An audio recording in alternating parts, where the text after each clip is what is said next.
Hello, hello, hello. So, on a very serious note today, is there white genocide in South Africa? 100% no. It's not there. It's fake news. It's misinformation or disinformation. It doesn't exist. And I am a Afrikaans person, like the real Mokoya, as we say. And yeah, I speak Afrikaans, I eat Afrikaans food, I watch rugby. So, it's not true. It is true that we have a high crime rate. And I have discussed this before, but essentially now there is, these days, there's more disinformation with regards to white genocide. And it's alarming because it's affecting the South African economy, and some people want to impose sanctions on us, like the US. Now, South Africa has a positive trade balance with the United States, and with the latest tariffs that's been imposed on our products, it's about 35%, I think it's 34% plus one or something. So I think it's simply a way of the US to pry us away from the BRICS partnership, because the United States, rather, I don't want to say the United States, rather the Trump administration is trying to pry us away from the BRICS formation. Why? Well, not because they're really concerned about our relationship with Brazil or India, but more our relationship with Iran, and in particular with China. Now, look, Iran is, we just buy their oil from us, our oil from them. If you look, they give us good prices. And if you look on a world map, Iran isn't too far away from us. So, if we get it from Venezuela or whatever, it's like a long distance. Or the US. The US is an oil exporter. So we get our oil from Iran, and we have a strong relationship with China, both politically and economically. But the video isn't about that. The video is about the myths going around on the internet now like a virus about white genocide. Now, think about this for a moment. Wouldn't you have heard about this before? Wouldn't there be graphic evidence of it? If you look at the Rwanda genocide, that's one of the last big coordinated, because remember, a genocide has to be coordinated as well. There has to be a predetermined or a pre-made conspiracy, and then afterwards follows the genocide.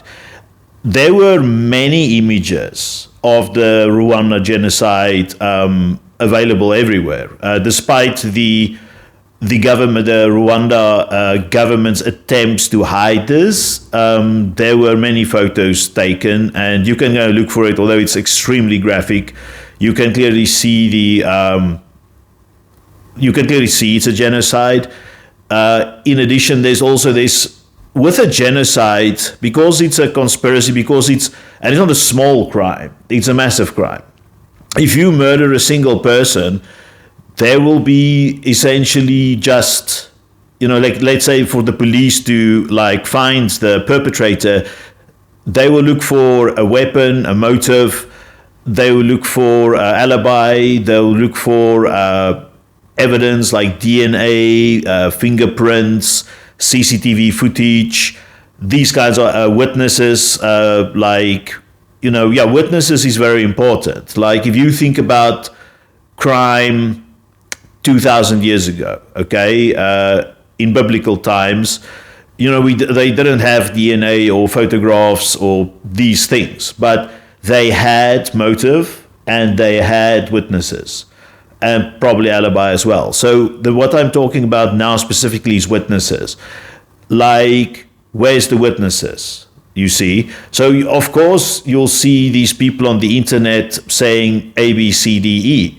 But why don't we have photographic evidence and, sworn testimonies of these people that has witnessed the genocide so far? And it's so easy to disprove this. You know, half of my friends are Afrikaners, you know, and I would have heard something, and I've got many friends, like I would have heard something about this by now, if it was true, but it's not true. So let's dive into it. So first, the introduction. The phrase white genocide has emerged in the global political lexicon, especially in far-right discourse in Europe, the United States, and Australia, and now in South Africa too. Well, it's been in South Africa for a while, maybe 30 years. It suggests that white South Africans, especially Afrikaners and white farmers, are being systematically killed, persecuted, or displaced in a campaign comparable to genocide. This claim has been used to justify fear-driven rhetoric, immigration asylum arguments, and even acts of terrorism, such as the 2019 Christchurch mosque shootings, where the shooter explicitly referenced white genocide in South Africa. I wonder if the shooter has ever been to South Africa. The answer would probably be no. Yet such narratives rarely stand up to scrutiny when measured against empirical data, international legal definitions, and South Africa's actual crime and social structure. This essay investigates whether the conditions in South Africa must meet the threshold for genocide by examining the legal definition, national crime statistics, the scale and nature of farm attacks, demographic trends, and international and political origins of the white genocide myth. So, yeah, like a lot of people will talk about, you know, so they will fall back and say crime statistics is made up. Okay, fine, but prove it to me. You know, like if you're going to, you know, contrary to the movies and stuff, it's not always the police who are the first respondents to a crime scene, especially in South Africa where the police is useless. Like I've mentioned it in my farm attacks video. Don't rely on the police. That's why a lot of South Africans own guns, and there's no the anti-gun lobby in South Africa is so small because we all see the need to defend ourselves. So the police are, you know, not seen often. Therefore, when there is a farm attack or a murder or something like that, quite often it's a civilian who discovers it. Now, don't you think it's a bit strange that there's no photos of this? And I'm not talking about a professional photo, you know, on a tripod with a flash, you know, with extra big batteries. I'm just talking about a photo that can be taken by one of the cheapest smartphones on the market. Where are these photos? Now, I know, you know, like there's a lot of scrubbing going on the internet, and you can't like have, you know, there's mechanisms to, let's say, throttle out, let's say, ISIS beheading videos because they're too graphic. But there is, like, if you just go to the dark web, there will be evidence. These photos will stay there forever if they exist. But how many genocide videos are there, or photos, you know, taken by, let's say, first responders to the crime? And if these first responders to the crime, which would typically be friends, family, well, they will be the first discoverers, and you know, domestic workers, clients, suppliers, whoever comes to the person's house or to their premises or place of work, you know, they would supposedly love the person who has been killed. Therefore, they will probably go, if they see there is a conspiracy by the police to hide evidence, they will respond with it on the internet. You know, like if like Facebook or YouTube wipes your data, you can just go to, let's say, President Trump's Truth social network and post it there. If it's wiped from there, you know, there's a plethora of other blogs you can just put it, and it will be on those blogs for a while before Google discovers it and takes it down, if they decide to take it down. Remember, real genocides like the Holocaust or the Holodomor These things, there's a lot of photographic evidence of these things. Even although these things happened like 100 years ago, there's still evidence. So, it's not like Google actively like suppresses all evidence. However, if it's on the dark web, no one can do anything about it. It's encrypted, and it will be there for people to see. Like a lot of other nasty stuff on the dark web is there for people to see. So, photographic evidence. This is like the biggest thing that I will lay forth as evidence against white genocide. And another thing is, it's a very strange argument, because they usually say it's white genocide against Afrikaners in particular. What about the Anglo-white South Africans? The people who speak English as first language, and the immigrants from Britain, Scotland, and Ireland who came here 150, 200 years ago. Why not them? Do you understand what I'm saying? Usually in a genocide, there's collateral damage. And what I mean with collateral damage, well, it sounds very weird, but I mean other groups who are also killed. So, for example, Pol Pot had a whole range of people killed, not just, far-right agitators, like anything that falls within some definition, those people are killed as well. It also happened, a good example is Rwanda, where they killed moderate Hutus. So if you were a Hutu and you were just a moderate person, or you had a Tutsi wife or a Tutsi client, or a supplier for your business, you were killed as well. So that is a very strange logic. So what is it? Is it white genocide? Or is it Afrikaner genocide? Or is it both? You see, it's a very strange logic that comes in, and this goes with conspiracy theories usually. So first, let's define genocide, okay? In the legality and the historical framework. So the United Nations definition. According to the United Nations Genocide Convention of 1948, 3 years after the Second World, 2 years after, 3 years, sorry, I'm a retard of mathematics.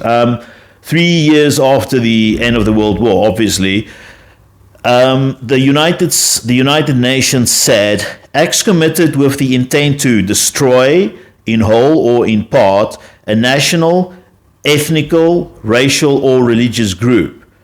These acts include killing members of the group, causing seriously bodily or mental harm, deliberately inflicting living conditions calculated to destroy the group, imposing measures to prevent births, and forcibly transferring children. Intent is central. Genocide requires not just violence or discrimination, but systemic, deliberate destruction of a group, supported by a policy, propaganda, or a law. Now, to deny the white genocide, we can't, not everything happens in a vacuum. So let's just take a moment and look at crime in South Africa, the big picture. So South African crime is widespread. We're probably the most famous country in the world when it comes to crime. That is undeniable. It's not just police statistics. You see photos of crime scenes, evidence of crime scenes. The jails are overflowing with crime scenes, criminals. The jails are so full, in fact, that the government unfortunately release a lot of these people with these presidential pardons for supposedly lesser criminals, but apparently, I want to recheck this statistic because I've mentioned it in other videos, but 70% of murders in South Africa is committed by people who have already been in jail. So this talks to a inherently criminal, cruel, psychopathic element in South African society who will kill again. And unfortunately, We're not like El Salvador, who can, with a small population, who can build this big, like, jails and just put them all in jail and be finished and done with it. So, the national homicide rate. According to the South African Police Service, or SAPS, annual crime report for 2022 or 2023 is 27,494 murders that were recorded between April 2022 and March 2023. That's like that entire year, 27,000 people were killed. Let's call it 28,000. This equates to 45.7 murders per 100,000 people, one of the highest crime rates in the world.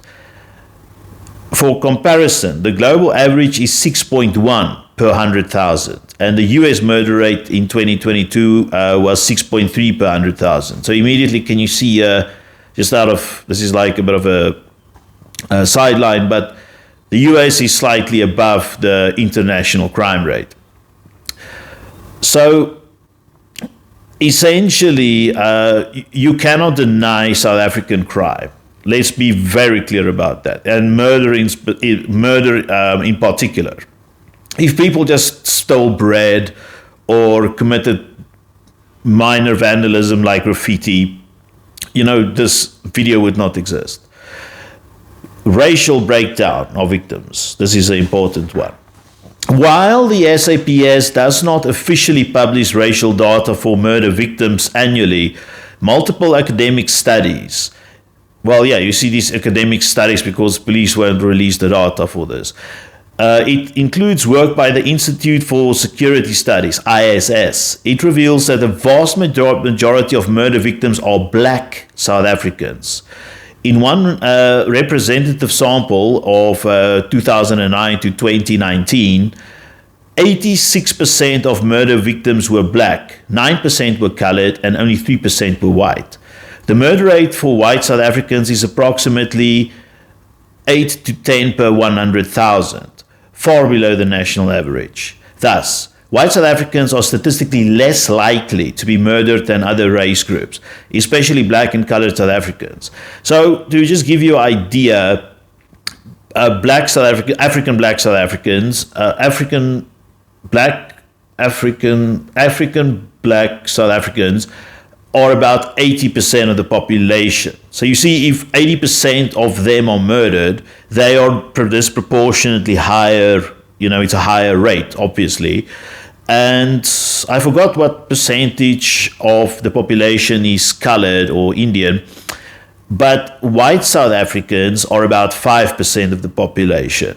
And if 3% of them are murdered, essentially that's below the average, simple math.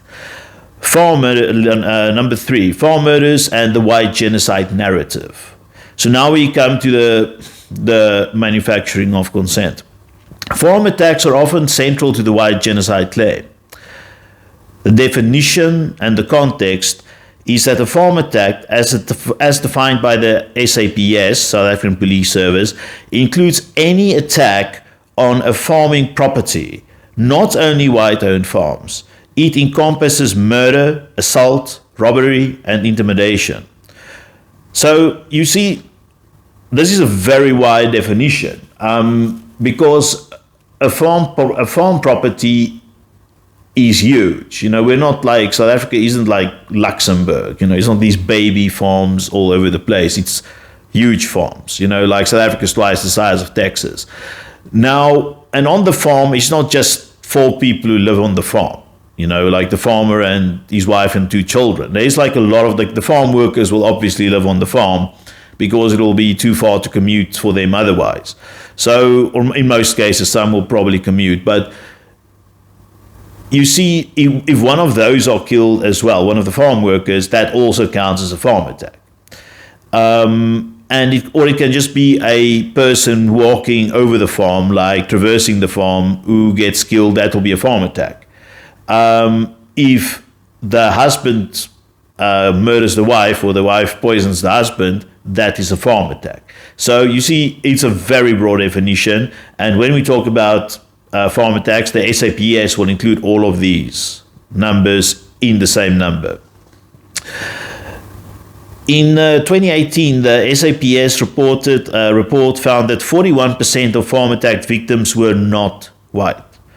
Black and colored farm workers, many of whom live in or near farms, are also frequent victims. So now you will ask, obviously, okay, if 80% of South Africa's population is Black African, why is only 41% of the attacks, the murder victims, Black? Well, and you know, the answer for that is quite simple. It's because of apartheid, which a lot of people don't want to talk about, probably because of shame and guilt. But essentially, a lot of, probably most, Black land were taken from the Black people and, given to white South Africans by the government.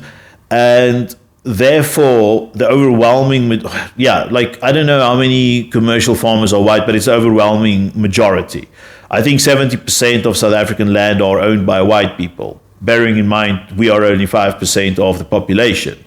By the way, to just clarify further, just a sideline statistic, of the 5% South Africans who are white, 2% is Anglo-Saxon, or rather Anglo-South Africans, and the other 3% are Afrikaners. So essentially, this is apartheid is the reason for this huge disparity of wealth and land in particular. So the frequency and trends.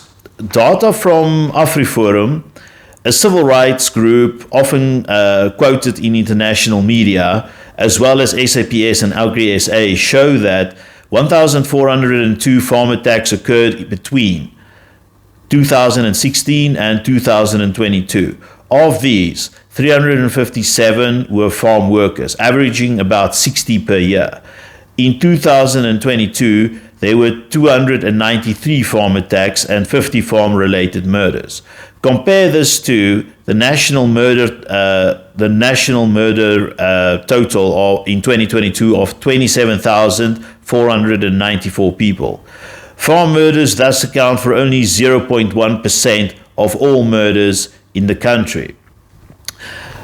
So, yeah, you see, this shows again that for a genocide to happen, there's 5 million white people.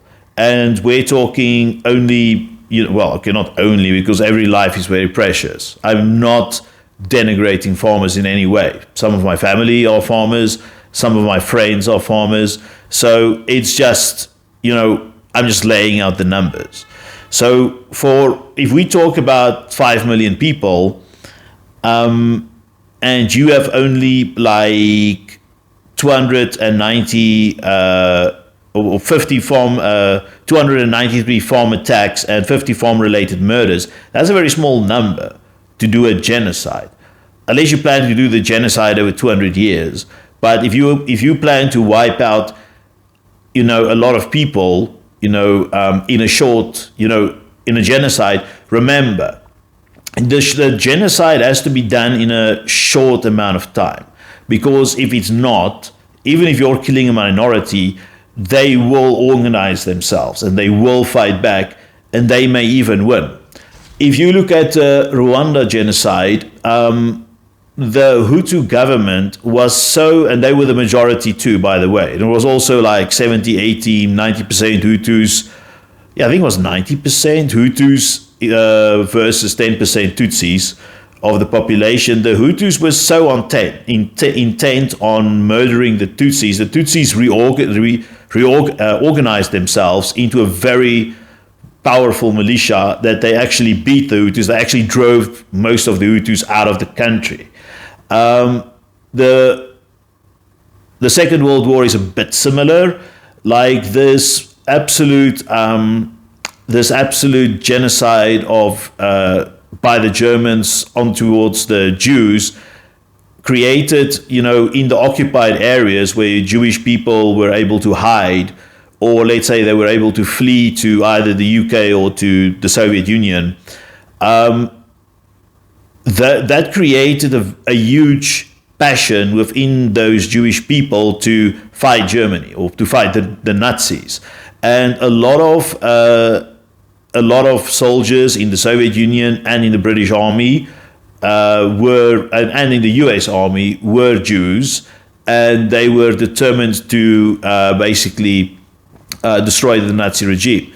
So you need to try to do a genocide in a short amount of time as possible, because if you just leave it, even if you're trying to kill a minority, a minority will organize, they will counterattack. They may do a better counterattack than your attack, or the minority, with this extra time, they will get a foreign actor to intervene on their behalf. And they will have a very good reason, because the foreign country will just say, oh, okay, well, these people are being murdered, we are stepping in to save them. That's a very good excuse for foreign intervention. So if you're a government intent on genocide, do it, and do it quickly. I'm not telling you, please, I'm not telling you how to do a genocide. I'm just showing the unbelievability or the small likelihood of white people, suffering genocide in South Africa. It's not happening. Then, who are the perpetrators? Perpetrators are not exclusively black South Africans targeting whites. Arrest reveals that some are syndicates targeting rural cash or weapons. Others are crime of opportunity in isolated settings. Motives are almost always robbery, not race-based ideology. Even AfriForum, while politically motivated, has admitted there is no evidence that farm attacks are coordinated genocide. And AfriForum, by the way, they were once a good organization, but ever since they basically joined MAGA, they joined Trump, they have become quite despicable and borderline treasonous. Go and have a look at the definition of treason, and then go and have a look. And I'm not talking about everyone in AfriForum. I'm just talking about some of the leaders who have specifically gone and try to nail the South African government to the cross for something that they didn't do. So, or let's rather say this, they're trying to nail black South Africans to the cross for something they didn't do. Some of them do it, obviously, but yet again, the numbers, 293 farm attacks in 2022, in comparison to the massive amount of black South Africans who are killed in slums. Like any country, think logically, a slum is the most dangerous place in that country. It's not the mountain, it's not the jungle, it's not the outlying suburbs, it's not the industrial areas, it's the slums. I've lived in South America for a very long time, and the slums were dangerous. Don't go into the slums. But, just because Brazil have, let's say, 100 slums doesn't make Brazil inherently dangerous. The danger occurs within the slums. Most of the murders occur within the slums. Remember, and why is this? Remember, slum people don't have a lot of security. They don't have these massive fences or barbed wire defending their properties. They don't have a garden in which they can keep dogs. They don't have guns. Very few people have guns because a gun is expensive. Ammunition, bullets are expensive. They don't have private security. Because of the narrow streets of the slum, if there is a murder or something or attack, it takes a long time for the police to reach them. And it will be like that for slums everywhere. Let's look at the demographic and data and immigration trends. 4.1, population shifts. In 1996, the census data, white South Africans made up 11% of the population, approximately 5.2 million people. By 2022, according to Stats SA mid-year estimates, white South Africans are 7.3%, around 4.6 million people. Black South Africans are 81.4%, approximately 49.1 million people. Colored people are 8.2%, and Indian or Asian people were 2.6%. Reasons for this decline. The white population has declined mainly due to low birth rates, 1.3 children per woman in white families. I think now it's 1.7 because white South Africans are doing financially better than we did in about the year 2000 or in 1990. High immigration rates. Estimated 800,000 white South Africans left the country between 1995 and 2020. A 2021 U.S. migration report listed the top 5 destinations. 1. United Kingdom. 2. Australia. 3. Canada. 4. New Zealand. 5. The Netherlands. By the way, they don't go to the Netherlands because it's just Afrikaners. It's a common misconception that Afrikaners are Dutch or Dutch-like. We are not. We're pretty much African. I see myself first as African, then as South African, and then as Afrikaans. Although I really treasure my ethnicity and I'm proud of being Afrikaans, I have other identities as well. And I feel my African identity trumps my European identity. So if I were to immigrate, I would also probably just choose, I won't choose the United Kingdom now because they are not doing well economically, but Australia and New Zealand seems nice. I'll probably go there. Also, I like friendly people. Like, actually, Afrikaners are very friendly people. It's part of our culture. So we will not go to a North European country, when I mean a continental North European country, because they're not as friendly as, let's say, people from Canada or New Zealand or Australia. So it's emigration, not genocide, that makes these numbers smaller. Number 5, economic position of white South Africans. Despite political concerns, white South Africans continue to enjoy a higher average income, life expectancy, and educational attainment than other racial groups. Yes, at one stage, it's declined now because of the 2008 recession or financial crisis, and caused by the Americans, by the way, our great friend America. And essentially, we call it in South Africa the 9 lost years. That was a Jacob Zuma presidency where it was just la vida loca for people who were corrupt, who just stole a huge amount of money and therefore decreasing the possibility of tax income and therefore, the shrinkage of the economy.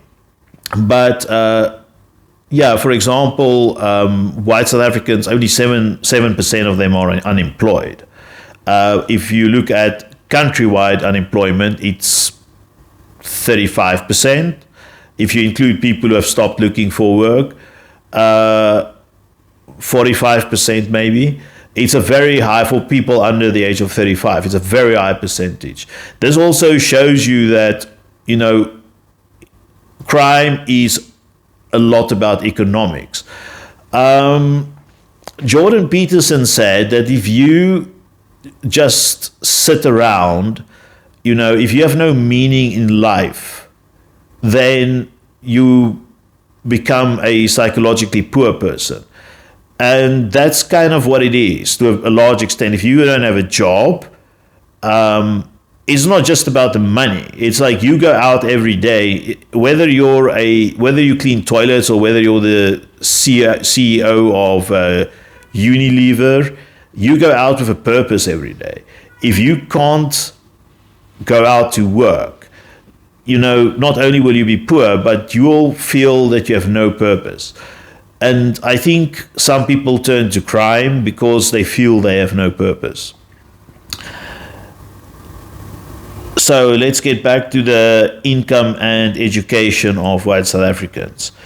So the average monthly income of white households is 29,000 rand. Colored households is 7,000 rand. And black African households is 5,000 rand. So that means what, 30,000 divided by 5, that 5,000, that's 6 times. So a white family makes 6 times more money than a black family. In education, 96.7% of white South Africans complete matric. Okay, matric is is what we call the final year of school. Black South Africa, of this 96.7% who complete school, over 40% hold post-secondary qualifications. That's high. 5.2, employment. While affirmative action and triple BEE, affirmative action is what Americans will call DEI, and triple BEE is shorthand for broad-based black economic empowerment, as it did affect hiring. While white employment in 2023 was 6.2%, black unemployment is 38.6%.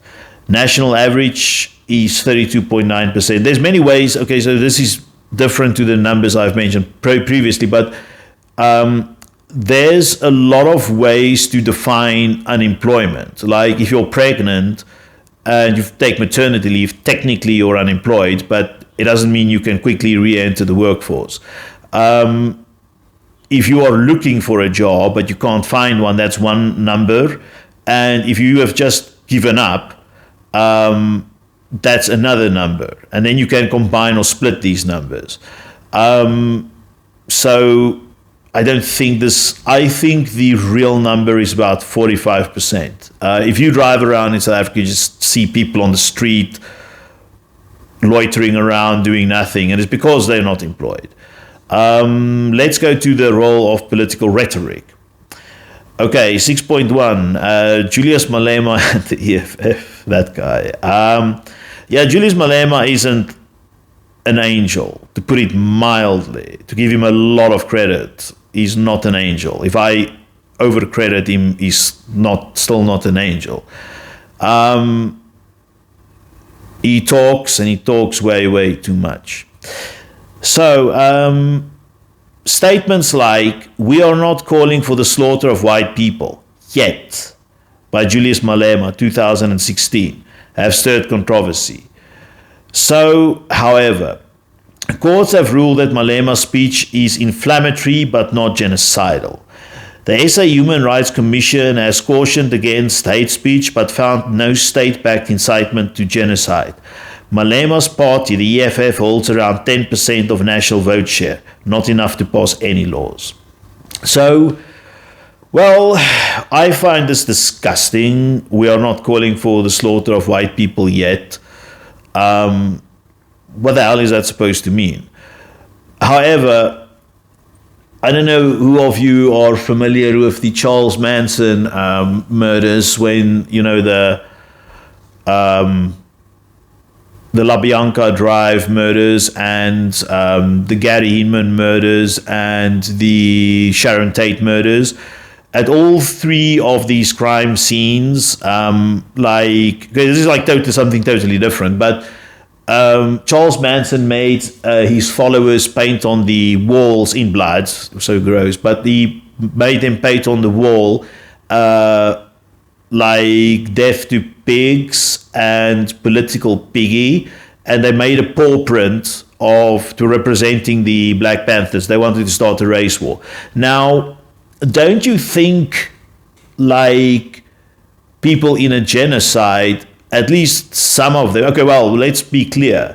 If you want to have a success, okay, this is so nasty that I'm even talking about it. Like, if you want to have a successful genocide, you need to hide it, okay? You need to, minimize it, or else, either the people you're trying to kill will intervene and maybe even win, or there'll be foreign intervention. So you need to hide it. However, some people will have a different view. They'll be like, okay, we're using this to drive fear into people, to chase them off their farms, to chase them off the country, or as some people have said, some political parties drive them into the sea. A lot of this you would actually want to employ fear, because like just instilling fear in someone is a lot less work than actually committing a genocide.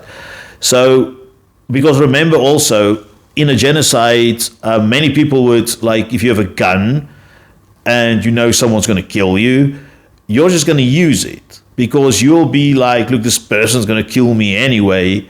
You know, I might as well take him or her with me to the grave.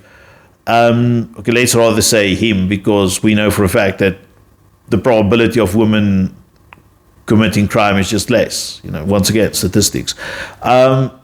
They would, like, they maybe write a quote like, "We are not calling for the slaughter of white people yet," maybe on the wall. You know, why?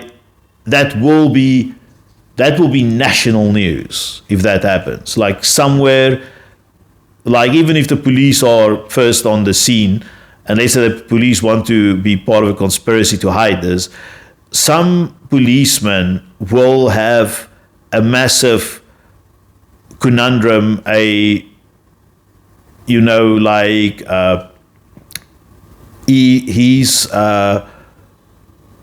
his feeling of empathy or morality will be challenged so much, he or she will leak it. They will go to the media and say, even anonymously, probably anonymously, and say, "We found this on the crime scene.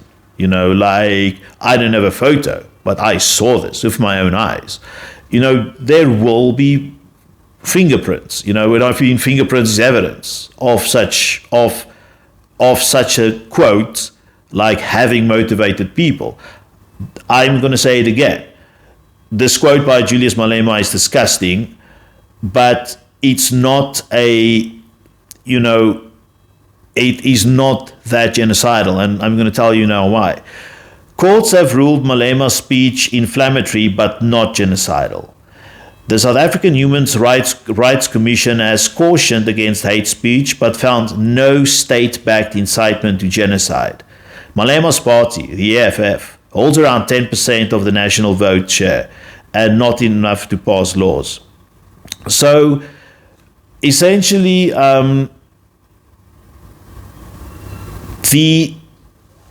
the courts, and I'm going to tell you now why their verdict is correct. The courts in South Africa are often attacked for partiality. They're accused of being not being impartial. They're accused of bias and partiality, but they're accused by both the left and the right, or actually rather the extreme left and the extreme right, that accuses them of this. So which one is it? Do you understand what I'm saying? Like, if both the extreme left and the extreme right are accusing the courts of this, it's a very weird narrative, you know. So the EFF has criticized courts, but in this case, the courts have ruled in their favor. So here are two sometimes opposed parties agreeing on something. So you see, there's a lot of trust in South African courts. You don't need to believe me. You can find that for yourself on the net. So here we get to an interesting one. 6.2, land expropriation without compensation. Proposed in 2018, constitutional changes would allow land expropriation without payment. I don't think this thing has fully gone through. The bill was defeated in Parliament in December of 2021, yeah. No farms have been mass confiscated. I repeat, no farms have been mass confiscated. The government can confiscate farms, let's say if they want to build a road or build a dam. But so far, there's been no mass confiscation.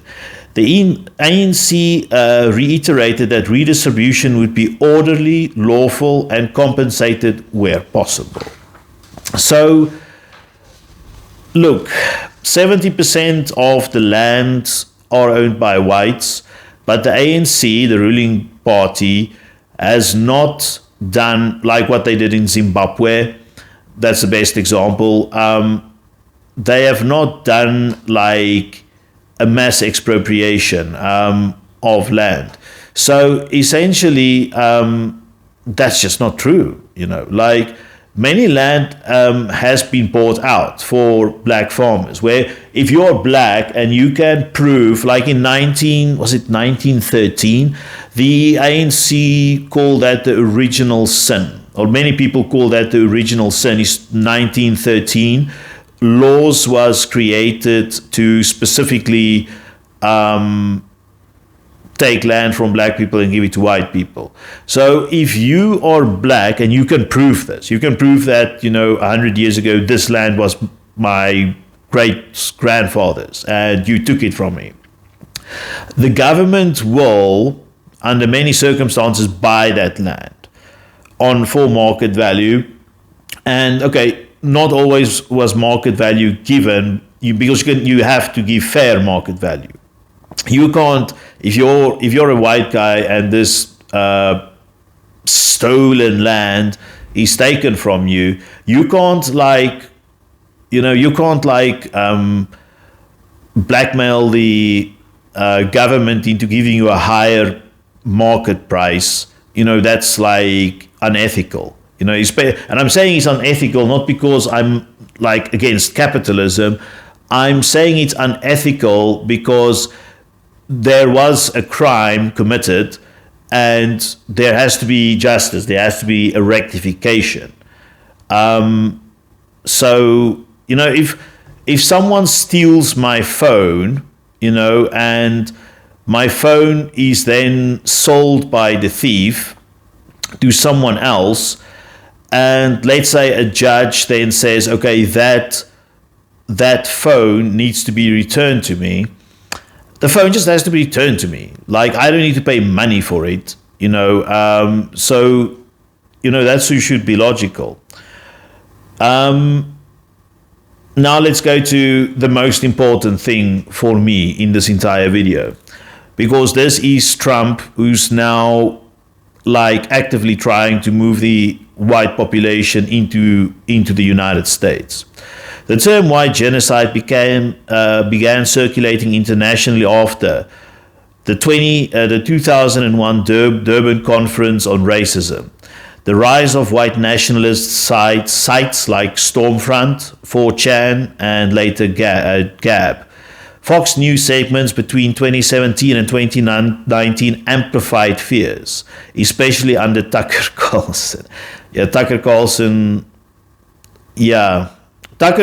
speaks for himself. Like, you don't need to insult Tucker Carlson. Like, just measure what he says against empirical evidence, and then the conclusion jumps out quickly.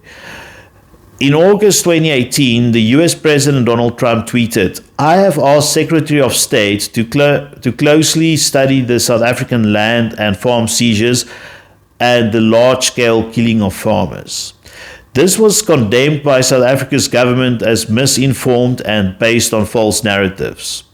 So, and now Trump has done it again in the year 2025. He again stated this in his second term, and he has now gone further by giving asylum to what appears to be some Afrikaans people. This has been kind of like a mess from the start, because first they said farmers, then they said Afrikaans people, then they said all minorities, then they said Afrikaans people again. So God knows who will actually get this. To be quite honest, I don't believe a lot of people will take it up. If you refer back to the statistics I mentioned, so many white South Africans have employment, have generational wealth, has education, has businesses, has land. If you go to the United States, it's 18 rands to $1. Okay, so your wealth is immediately divided by 18. Now, you must remember, the cost of living in South Africa is not the same as the cost of living in the United States. Like, even if you are a neurosurgeon or something, someone, by the way, that the United States would really want and need, you're going to be significantly poorer in the United States than you'll be in South Africa. So I don't even think a lot of Afrikaans people will take him up on this, except some of the Afrikaans people who are already crazy. And then, should I say this? Yeah, I'm just going to say, like, good riddance. You know, like, if you choose to live in a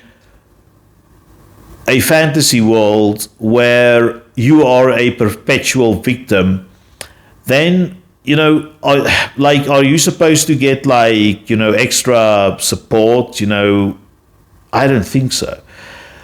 Now, there's real world consequences to this. An additional one would be the 2019 Christ church shootings, and then far-right militias who are basically just gaining strength in the US. So luckily, it's not a South African problem yet, but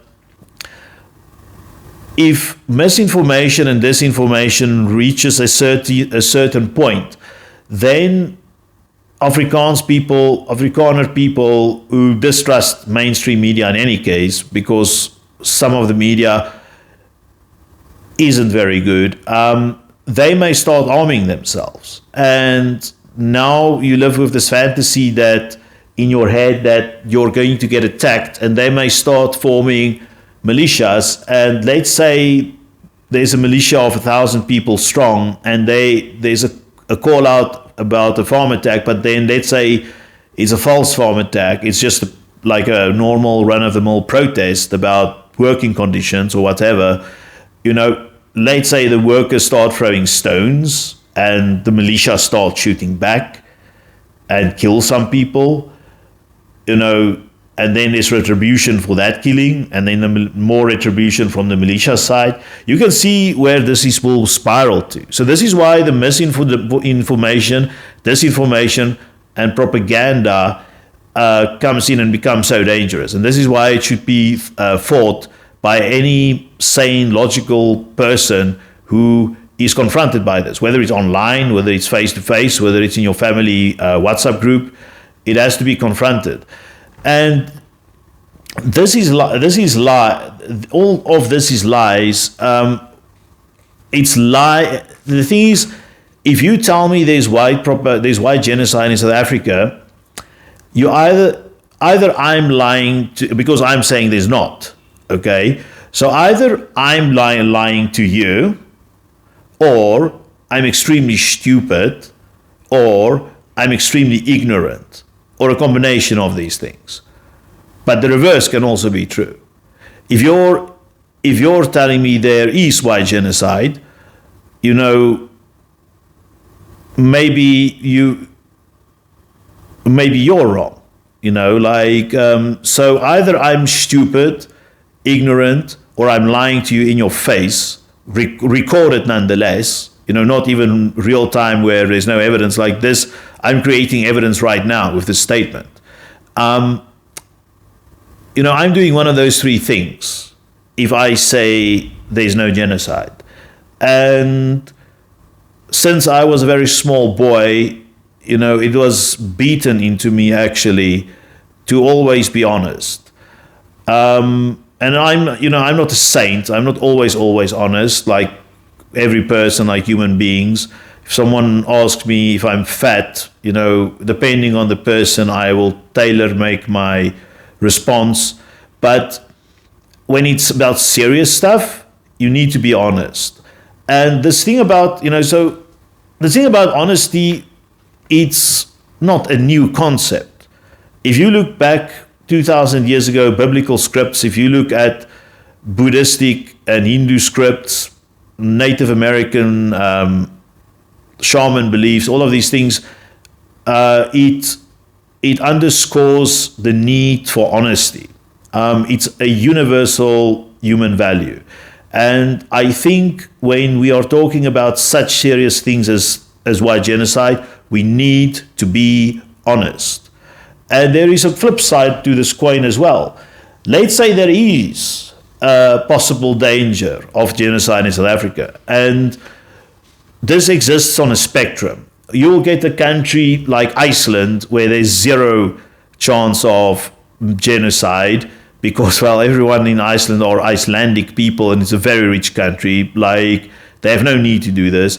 And then on the flip side, you get, like, let's say Malaysia, for example, which is a mixed country and is not as rich, or it gets worse, some African country with a lot of different cultures and tribes.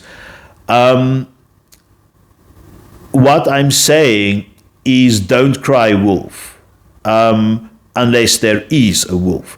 If you cry wolf too often, and I'm speaking now specifically to Afrikaans people, if you cry wolf too often, if there is a situation, then no one will believe you. So please, don't lie. Just lay out the facts. I did videos on farm murders, and there is a slightly higher rate of farm murders and, let's say, white people being murdered in Gulf states, for example. That is true. But there is no white genocide in South Africa. I'm sorry for being so serious, but some things in life are serious. So thank you very much. Have a nice day and goodbye.